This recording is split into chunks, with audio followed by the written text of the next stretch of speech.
In this video, I will show you how to grow Karela or bitter melon as it is commonly known as. It is also known as bitter gourd in some parts of the world. It is a famous vegetable in India, Pakistan, China, Bangladesh and some other Asian countries.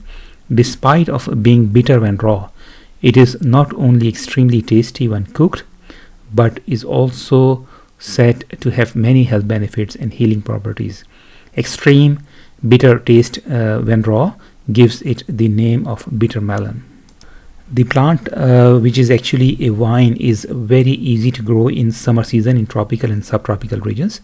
However, there are areas, soil conditions and weather zones where it may be difficult to grow. Unfortunately, this is the case where I live. High fluctuations in weather make it difficult to grow where I live. Not only that it is quite expensive to purchase here in my hometown. The Indian variety, which I prefer, is rarely available, if at all. Although I've seen more of this variety in last couple of years available locally.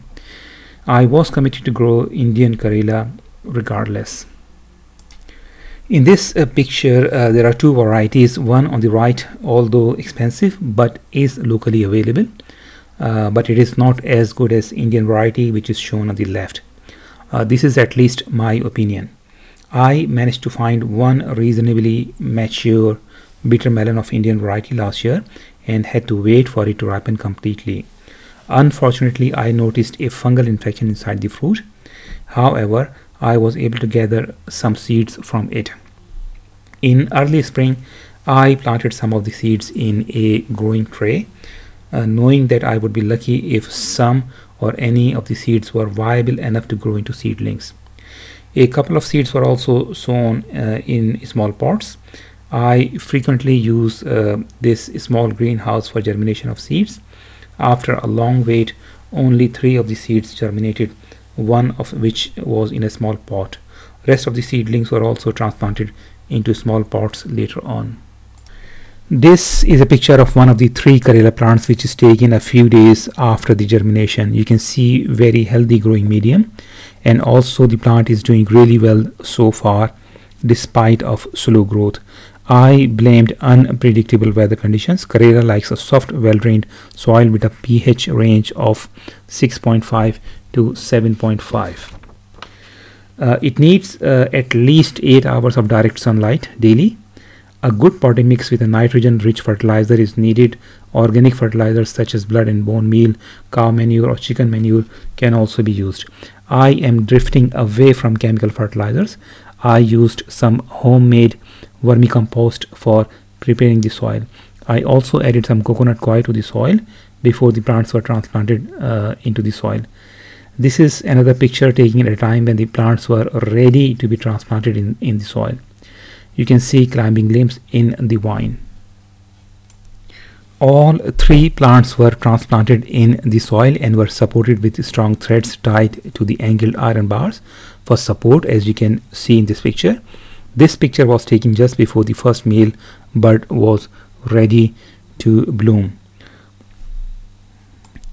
Karela plants bear very beautiful yellow male and female flowers. It is important to know the difference between male and female flowers, as there might be times when bees do not visit the plants and female flowers may need to be hand pollinated.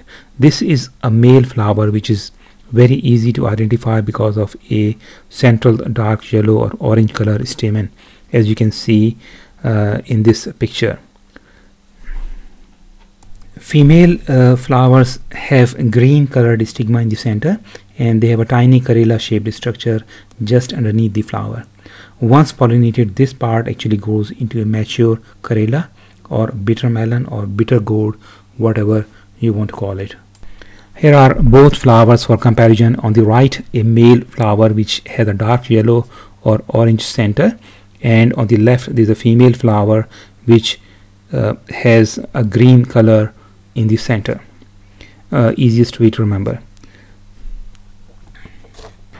In this clip you can see a mature Karela ready to be harvested, and there is one more which is actually a bit bigger than the first one. Both are ready to be harvested, and there's a third one on top. I have spotted at least 3 more fruits which are much smaller in size at the moment. If conditions are right and there are plenty of bees to pollinate the flowers, you can expect up to 16 fruits per plant. I hope you enjoyed the video and I hope you learned something from it. If you did like the video, please don't forget to press the like button. Thank you very much.